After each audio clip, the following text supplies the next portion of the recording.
Perkenalkan, nama saya Rashifa Zahra. Pada kesempatan kali ini, kita akan membahas tentang istilah-istilah yang biasanya digunakan dalam dunia bisnis. Langsung saja kita masuk ke pembahasan yang pertama, yaitu after sales service. Sebagai seorang pengusaha, menjalin hubungan yang baik kepada konsumen itu sangat perlu dilakukan. Melalui after sales service ini, kita bisa memberikan pelayanan setelah konsumen melakukan pembelian barang, mulai dari pemberian garansi dengan kurun waktu tertentu, pemberian garansi tukar barang, bahkan bisa juga melalui customer service. Tujuannya adalah supaya kita bisa mendengar keluhan konsumen secara langsung. Hal ini juga bisa dijadikan motivasi perusahaan untuk menjadi yang lebih baik lagi ke depannya. Selanjutnya adalah ROI Bill, yaitu dokumen penting yang tidak hanya digunakan sebagai tanda terima, tapi juga sebagai bukti perjanjian antara si pengirim barang dengan penyedia jasa. Penyedia jasa ini bertanggung jawab untuk menjaga keselamatan barang sampai dengan tujuan. Isi dari ROI Bill biasanya yaitu nama dan alamat pengirim dan penerima barang, jumlah barang yang dikirim, tanggal terjadinya transaksi, serta tanda tangan pengirim barang dan juga penyedia jasa.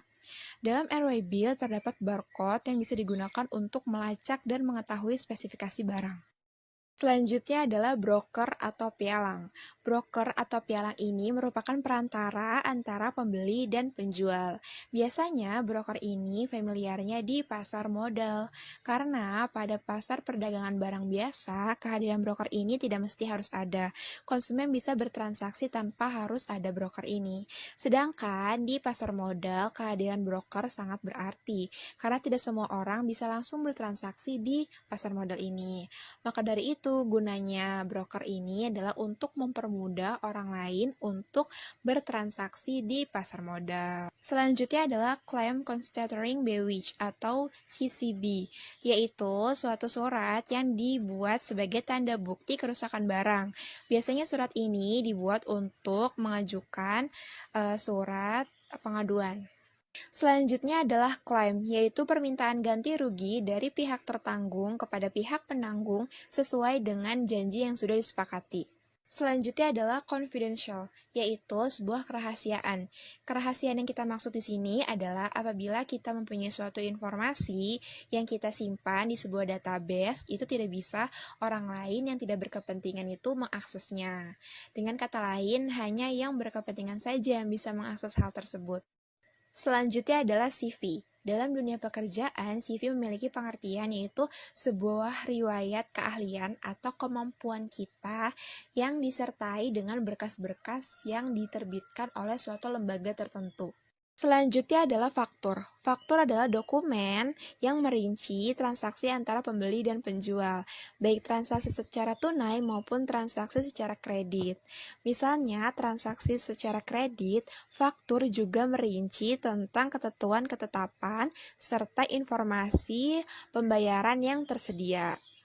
Biasanya, masyarakat umum mengenal faktur dengan sebutan kwitansi, tagihan, atau faktur penjualan.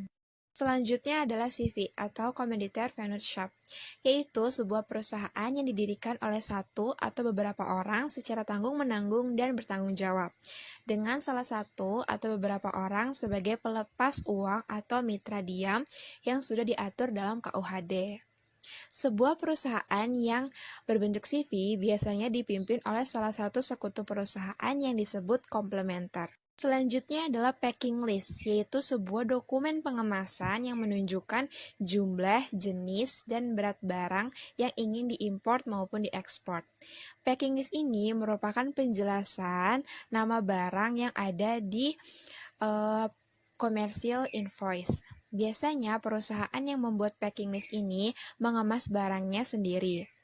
Fungsi dari packing list ini adalah untuk memudahkan kita mengetahui isi barang yang ada di dalam peti ketika sewaktu-waktu ada pemeriksaan mendadak.